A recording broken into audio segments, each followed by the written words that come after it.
bilang isang pamilya o nanggaling sa pamilya, karanasan ang nagsasabi sa atin na ang bawat pamilya ay may mga pinagdadaanang challenging situations.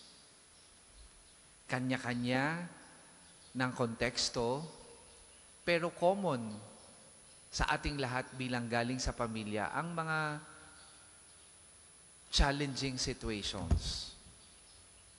Kung minsan,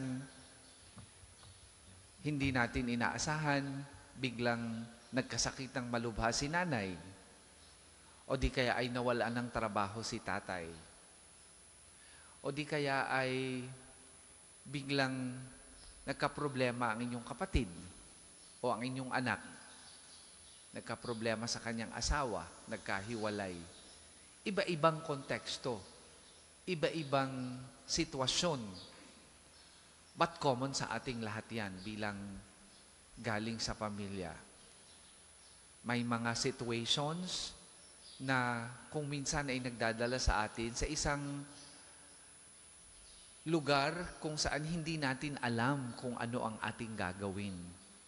Nalilito tayo, anong steps o anong desisyon ang dapat nating gawin. Minsan, nagiging emotional tayo. Kung minsan, nagiging pabugso-bugso o pabigla-bigla ang ating desisyon na nagdadala sa atin sa maling desisyon. Ngayong umagang ito, sa kaarawan ng mahal na Birheng Maria, ihemplo natin ang mahal na Birhen, hindi lamang bilang modelo ng katatagan sa pagharap sa mga challenging situation sa buhay, kundi katulad ng kanyang kabiyak, modelo natin silang tatlo, si Jesus, si Maria, si Jose, kung papaano hinaharap ang mga challenging situation sa ating buhay bilang pamilya. Ano ang sekreto ng pamilyang ito?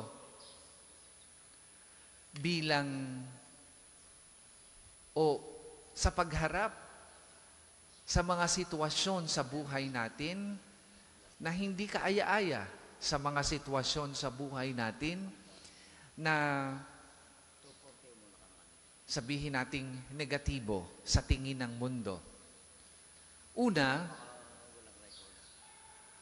common sa kanilang tatlo, ganun din sa mahal na Birhen na nagdiriwang ng kaarawan ngayon, na ang naging takbuhan nila, ang naging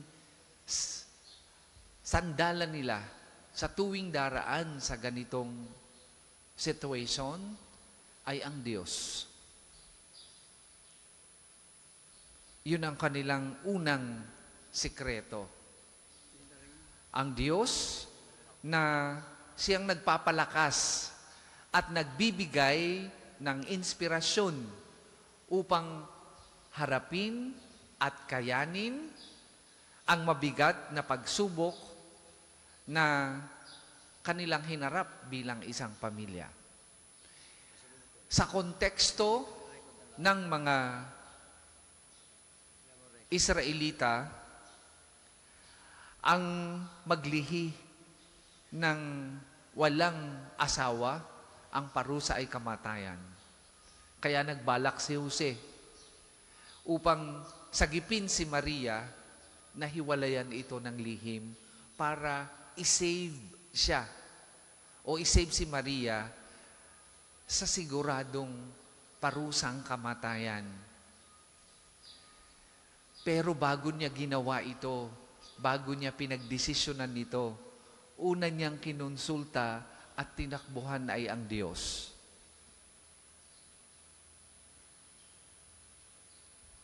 Una niyang hiningan ng payo ay ang Panginoon. At sa puntong yon, doon napakita ang anghel kung saan sa panaginip ay nalaman niya ang plano ng Diyos at ang dahilan ng Diyos sa paglilihi kay Maria.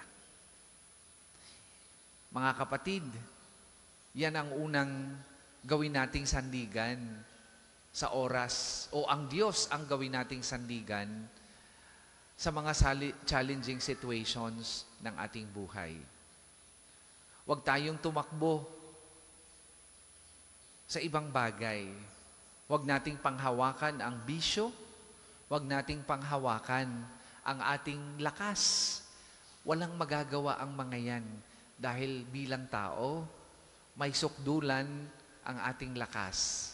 May hangganan ang kayang itulong sa atin ng ibang tao. Ang Diyos palaging naandyan. Ikalawa nilang sikreto, love for each other. Mahal nila ang isa't isa. Kaya nga, dahil sa pagmamahal na ito, at sa katapatang ito sa pagmamahal na iyan, hindi nakuhang iwanan ni Jose si Maria sa ganoong sitwasyon na nasa panganib ang kanyang buhay. Basta may pagmamahal ang bawat miyembro ng pamilya, anumang napakabigat na pagsubok ay hindi kayang wasakin ang pamilyang dumaranas ng challenging situation. Basta may pagmamahal at tiwala sa bawat isa, huwag kayong matakot sa anumang mabigat na pagsubok na inyong hinaharap o kakaharapin. Kaya yang lampasan. Basta may Diyos at may pag-ibig.